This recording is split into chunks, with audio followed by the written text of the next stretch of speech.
Baik, bismillahirrahmanirrahim. Assalamualaikum warahmatullahi wabarakatuh. Waalaikumsalam warahmatullahi wabarakatuh. Alhamdulillahirrahmanirrahim. Terima kasih kepada teman-teman yang sudah berkenan bergabung untuk pertemuan sore hari ini. Insya Allah untuk pertemuan kali ini di sini saya Fidatul Qoimah dengan rekan saya Sania Mahmuda Milenia. Namun karena Sania sedang berhalangan, insya Allah saya sendiri mewakili beliau untuk mempresentasikan pertemuan kali ini, yaitu yang akan kita diskusikan tentang tujuan pemimpin dan hubungan, ya mohon maaf, hubungan pemimpin dan komunikasi, seperti itu. Hubungan seorang pemimpin dan komunikasi. Nah, mungkin di pertemuan yang lalu kita sudah mengetahui apa itu kepemimpinan. Namun kali ini izinkan saya akan memaparkan kembali pengertian umum dari kepemimpinan tersebut. Langsung saja ya, dimulai sambil berjalan. Baik, yang pertama kita ketahui pengertian umum dari kepemimpinan, di mana kepemimpinan itu menunjukkan proses kegiatan dalam memimpin, membimbing, mempengaruhi atau mengontrol pikiran, perasaan, atau tingkah laku orang lain. Di mana kegiatan tersebut dapat dilakukan melalui suatu karya seperti buku, tulisan, dan sebagainya, atau melalui kontak pribadi antar seseorang dengan orang lain secara tatap muka. Selanjutnya, kepemimpinan yang bersifat tatap muka berlangsung yaitu melalui kata-kata secara lisan, di mana kepemimpinan jenis ini bersifat langsung karena seorang pemimpin dalam usahanya itu mempengaruhi orang lain dan bergiat langsung kepada sasarannya. Jika Socrates dahulu melakukan kegiatan kepemimpinannya dengan komunikasi antar pribadi atau interpersonal communication, kemudian Demosthenes dengan komunikasi kelompok atau group communication, maka sekarang ini para pemimpin bergiat dengan komunikasi massa atau mass communication. Selanjutnya yaitu faktor kepemimpinan, di mana faktor penting dalam kepemimpinan yakni dalam mempengaruhi atau mengontrol pikiran dan juga perasaan atau tingkah laku orang lain. Ialah tujuan, di mana tujuan ini adalah tujuan pihak pemimpin. Dan kegiatan pemimpin untuk mengarahkan tingkah laku orang lain ke suatu tujuan tertentu. Contoh, tindakan seorang pengemudi bis yang karena jam tangannya pecah menyebabkan puluhan pegawai yang dibawanya terlambat datang di kantornya. Dan tidak bisa dikatakan kepemimpinan meskipun apa yang ia lakukan mempengaruhi tingkah laku orang lain. Itu faktor kepemimpinan. Lalu selanjutnya fungsi pemimpin, di mana fungsi seorang pemimpin beserta teknik kepemimpinannya itu berbeda menurut situasi di mana seorang pemimpin itu melakukan kegiatannya. Nah, kelompok-kelompok yang satu sama lain berbeda macamnya, berbeda dasarnya, berbeda pula sifat pemilihannya, serta berbeda fungsi dan tujuannya. Dan menghendaki cara kepemimpinan yang berbeda pula, di mana jenis kepemimpinan dan jenis kepribadian dari orang yang dipilih nyata-nyata berbeda antara kebudayaan yang satu dengan kebudayaan lainnya, dan antara periode dan periode lainnya. Di mana dalam kepemimpinan juga tidak ada asas-asas yang universal. Yang tampak ialah bahwa proses kepemimpinan dan pola-pola hubungan antar pemimpin dan yang dipimpin itu mempunyai ciri khas dalam setiap jenis kelompoknya. Selanjutnya yaitu langsung ke yang akan kita bahas hari ini, yaitu komunikasi dalam kepemimpinan. Di mana Hakikat kepemimpinan ialah apa yang pemimpin komunikasikan dan bagaimana ia mengkomunikasikannya kepada bawahannya. Karena itulah maka Lindgren mengatakan bahwa kepemimpinan yang efektif itu berarti komunikasi yang efektif. Nah, ini berarti pula bahwa seseorang yang ingin menjadi pemimpin harus belajar terlebih dahulu untuk bisa berkomunikasi dengan efektif. Dan seseorang yang kini sedang berada dalam tampak kepemimpinan dan ingin meningkatkan, yang sekarang sedang memimpin dan ia ingin meningkatkan kembali efektivitasnya, harus meningkatkan pula kemampuannya dalam berkomunikasi dengan orang lain atau dengan bawahannya, dengan karyawan lain. Seperti itu.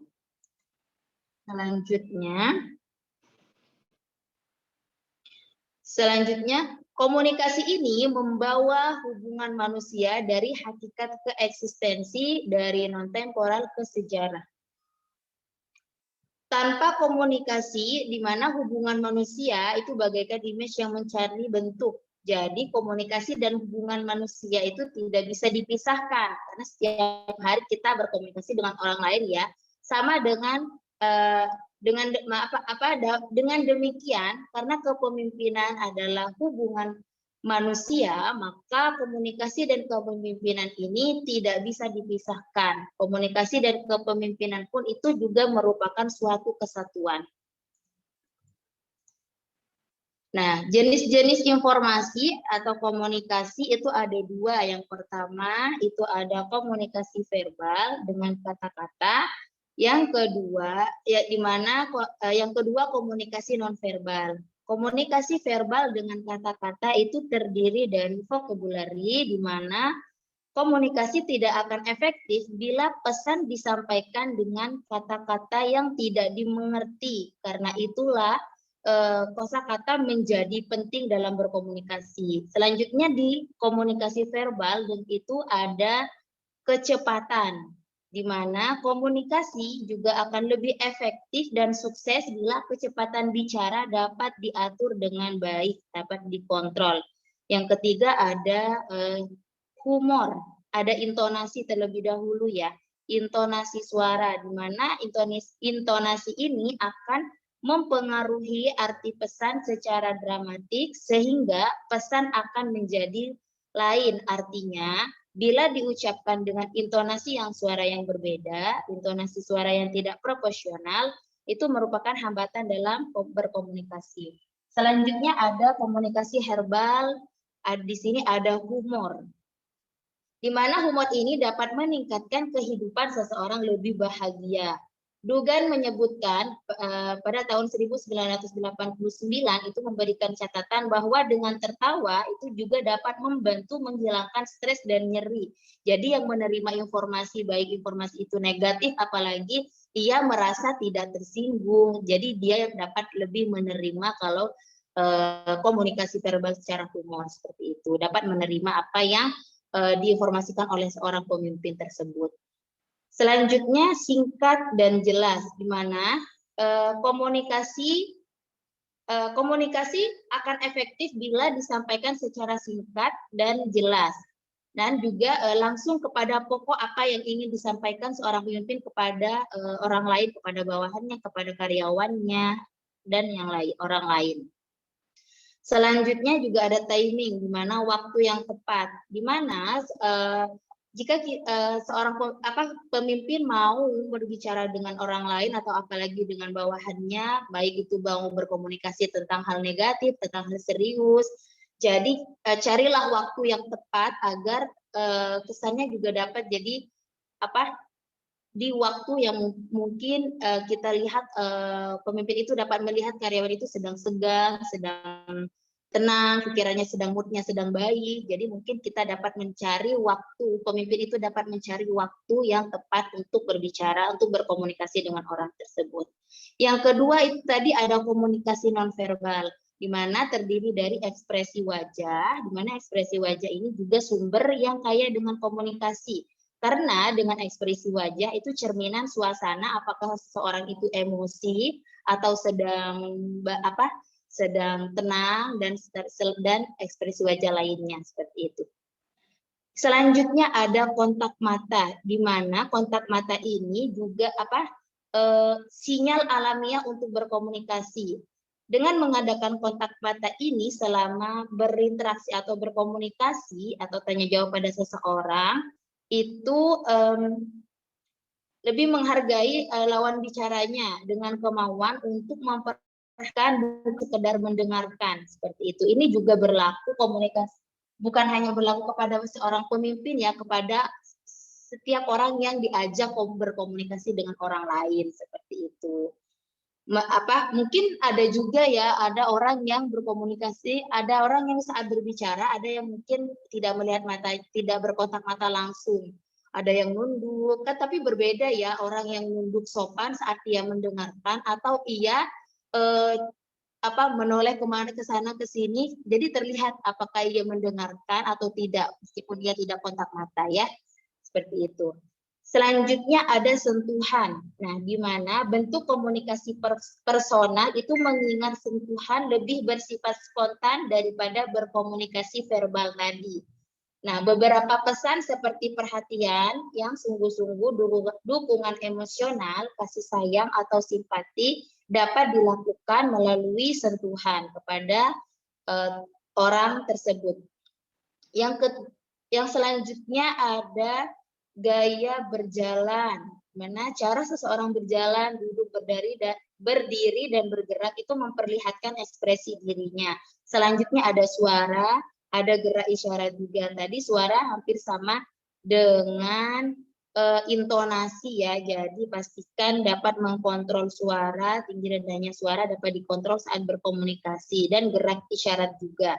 Karena gerak isyarat itu adalah menggunakan isyarat itu sebagai bagian total dari komunikasi seperti mengetuk-ngetuk kaki atau menggerakkan tangan selama berbicara, itu menunjukkan seseorang dalam keadaan stres atau bingung atau juga sebagai upaya untuk menghilangkan stres itu.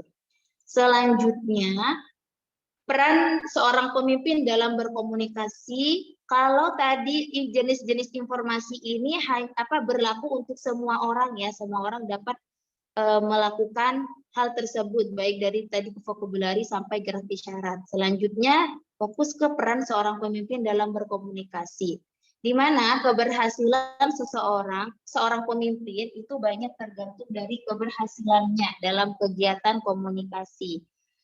Seseorang tidak mungkin menjadi pemimpin tanpa punya pengikutnya, ya. Nah, lebih tinggi kedudukannya sebagai pemimpin, itu juga akan lebih banyak pengikutnya. Akan tetapi, tidak mungkin ia dapat menaiki anak tangga kepemimpinannya tanpa kemampuan membina hubungan komunikatif dengan pengikut-pengikutnya dan bakal pengikut-pengikutnya. Nah, William James Guire, seorang ahli komunikasi ternama itu menegaskan bahwa anxiety arousing communication menimbulkan efek ganda, di mana di satu pihak ia membangkitkan rasa takut akan bahaya sehingga ia mempertinggi motivasi untuk melakukan tindakan preventif. Nah, tapi di lain pihak juga rasa takut tersebut juga menimbulkan tanggapan-tanggapan yang umum, di mana yang disebutnya dalam kasus komunikasi persuasi juga dapat membentuk permusuhan pada komunikator atau tidak menaruh perhatian sama sekali. Nah, ini berikut faktor-faktornya. Di mana faktor-faktor yang perlu diperhatikan apabila seorang pemimpin tampil sebagai komunikator.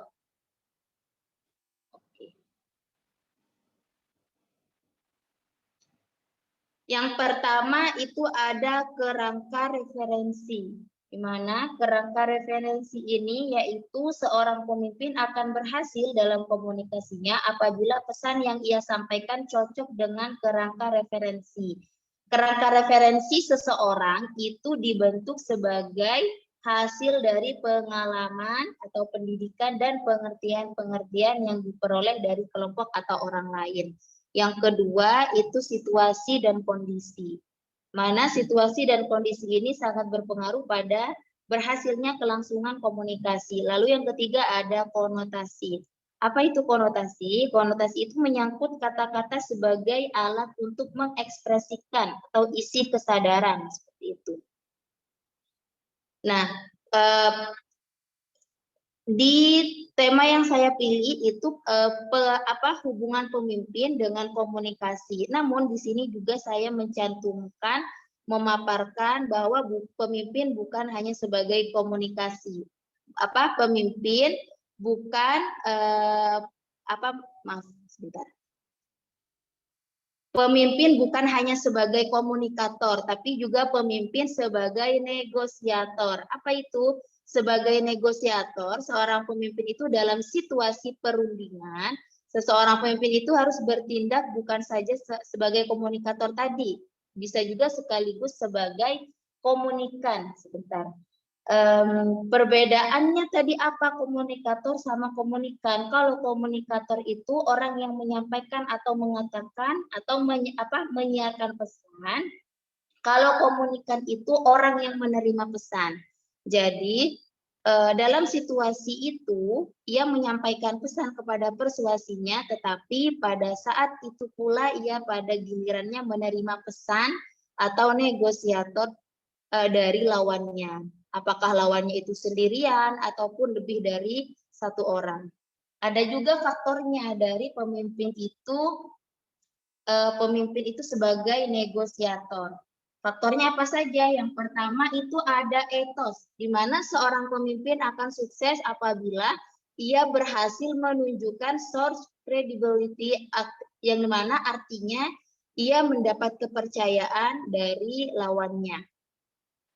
Yang kedua itu peranan mendengarkan, di mana peranan seorang pemimpin bukan saja membawakan pesan saja, tetapi juga sebagai pendengar.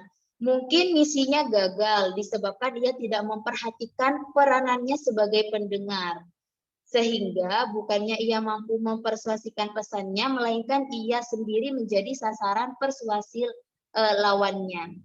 Tadi pemimpin sebagai negosiator, terakhir pemimpin juga sebagai monitor. Nah, disinilah fungsi seorang pemimpin juga mengobservasi dan meneliti gejala-gejala yang muncul di masyarakat yang mungkin menimbulkan pengaruh pada dirinya dan juga pada kelompok atau organisasi yang diwakilinya. Di mana gejala tersebut itu bisa timbul akibat kegiatan komunikasi yang pernah dilancarkan atau muncul tanpa diduga dan tidak diketahui sebab-sebabnya. Nah, disinilah sang pemimpin bersikap dan bertindak sebagai komunikan atau penerima pesan. Nah, kesimpulannya, komunikasi kepemimpinan itu merupakan aktivitas penyampaian pesan, informasi, dan tugas secara verbal dan non-verbal yang tadi sudah dipaparkan, baik verbal dan non-verbal, melalui media tertentu yang dilakukan oleh seorang pemimpin kepada bawahannya dengan tujuan-tujuan tertentu. Mungkin itu saja yang dapat disampaikan. Jika ada penyampaian saya mungkin teman-teman ingin koreksi, ada kritikan dan saran juga sangat diterima. Untuk teman-teman penanya, silakan saya buka 3 orang penanya terlebih dahulu agar dapat bergantian. Sekian, terima kasih untuk presentasi hari ini. Dipersilakan kepada teman-teman yang ingin ditanya atau ingin memberikan saran.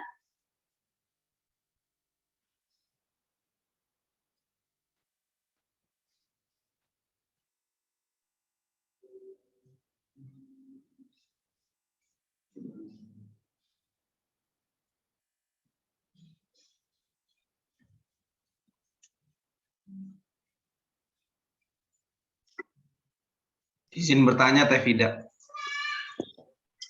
Boleh. Terkait tadi yang disampaikan ya, dari komunikasi ya, dari macam-macamnya lah intinya. Memang kebanyakan kita problem terbesarnya dari pemimpin maupun bawahan itu kan adanya miss ya, kalau tidak salah adanya miss, sehingga komunikasi itu tidak berjalan dengan baik. Pertanyaannya adalah, kan ini situasi ya, maksudnya miskomunikasi itu adalah situasi. Nah, ini yang saya tanyakan adalah lebih kepribadian kepada orang yang mungkin dia itu tidak mengetahui bahwasannya itu bukan miss gitu. Jadi komunikasinya itu baik yang kita selaku objek ataupun subjek, taruhlah kita sebagai kedudukan objek ya, yang subjek itu adalah orang lain gitu. Subjeknya ini tidak mengerti bahwasanya dia sedang miss dengan kita, dengan komunikasi yang dia sampaikan. Tapi menurut dia bagus gitu kan, maksudnya biasa saja, standar. Nah, bagaimana cara penilaian kita dari sisi manapun ya, dari sisi manapun baik itu menjadi objek maupun subjek dalam ranah mungkin ranah komunikasinya. Mungkin itu Teh Vida. Oke, baik. Terima kasih. Sama-sama.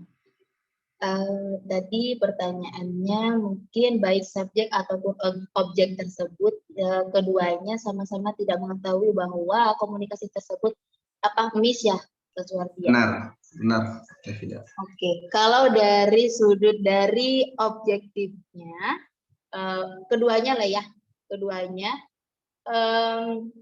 Tapi dilihat dulu apakah komunikasinya tersebut, kalau memang komunikasinya berjalan baik-baik saja dengan hasil yang baik, mungkin mereka merasa karena tidak ada masalah, mungkin karena itulah keduanya merasa tidak ada miss di situ. Kecuali kalau salah satunya antara objek atau objek tersebut merasa ada yang kurang dalam komunikasi tersebut, pastinya disitulah baru pemimpin juga salah satunya mungkin yang merasa tidak nyaman dengan kurangnya komunikasi tersebut dapat mendiskusikan baik dengan temannya, terutama kepada pemimpinnya, pemimpin anggota tersebut untuk ikut atau untuk berdiskusi apa sih yang menurut dia tidak nyaman dalam komunikasi tersebut, seperti itu, Kang Hardi. Mungkin keduanya merasa tidak ada miskomunikasi, meskipun ada miskomunikasi, tapi keduanya merasa tidak ada nih. Tapi ternyata tidak ada problem. Padahal keduanya miss, tapi tidak ada, mereka merasa nyaman gitu kan. Tapi pasti tidak ada keberlanjutan lagi, udah selesai gitu aja kali. Kalau ada masalah, pasti salah satunya akan ada yang merasa tidak nyaman nih, kayaknya ada lagi nih yang kurang informasinya, ada yang dikurangi nih informasi, jadi kayaknya ia menerima pesan tersebut kurang gitu, kurang nyaman gitu bahasanya, mungkin dari bahasanya, mungkin dari ceritanya, mungkin ada yang kurang, dikurang-kurangi, lebih-lebihi mungkin. Nah, mungkin ia merasa tidak nyaman dan meminta lebih lanjut lagi dan menyelesaikan, yaitu berdiskusi dengan seorang pemimpin dan mungkin dengan temannya.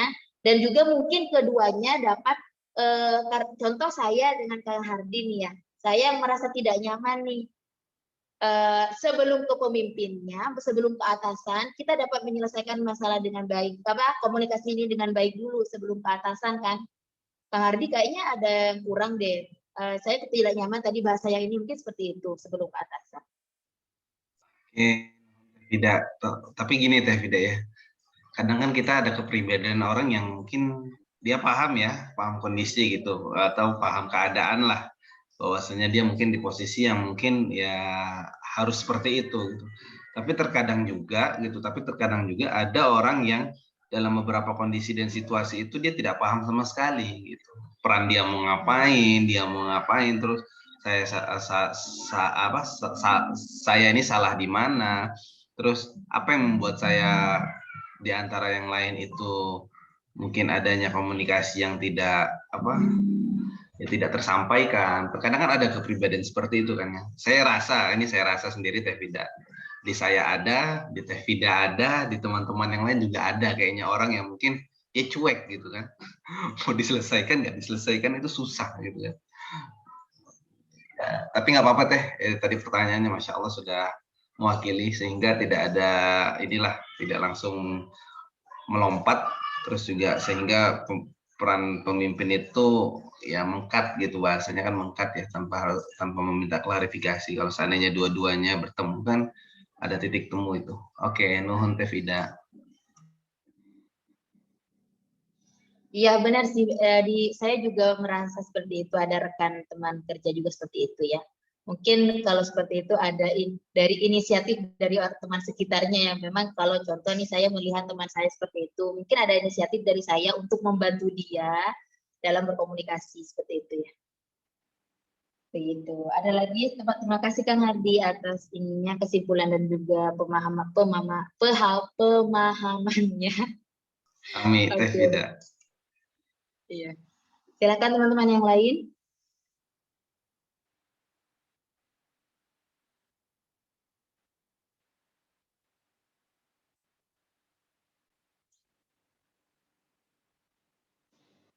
Mungkin di pause dulu ya Kang, biar nggak terlalu panjang. Nanti kalau ada yang tanya baru di ini lagi kali. Sudah tidak ada yang juga. Baik, alhamdulillah kegiatan diskusi ini saya rasa sudah selesai ya. Coba saya mau tanya dulu apakah teman-teman ada yang ingin ditanyakan lagi. Alhamdulillah tadi ada Kang Suhardi yang sudah bertanya terkait kepemimpinan dan komunikasi. Jika teman-teman ada yang ingin ditanyakan, masih ada waktu lagi jika teman-teman mau bertanya. Baik, sepertinya sudah tidak ada yang ditanyakan. Alhamdulillah, saya cukupkan untuk presentasi hari ini. Semoga bermanfaat dan teman-teman juga terima kasih hari ini sudah berkenan hadir mengikuti kelas sore hari ini. Saya cukupkan mewakili dengan teman saya yaitu Sania Milenia Mahmuda. Untuk presentasi hari ini saya akhiri. Assalamualaikum warahmatullahi wabarakatuh. Waalaikumsalam warahmatullahi wabarakatuh. Oke, di stop.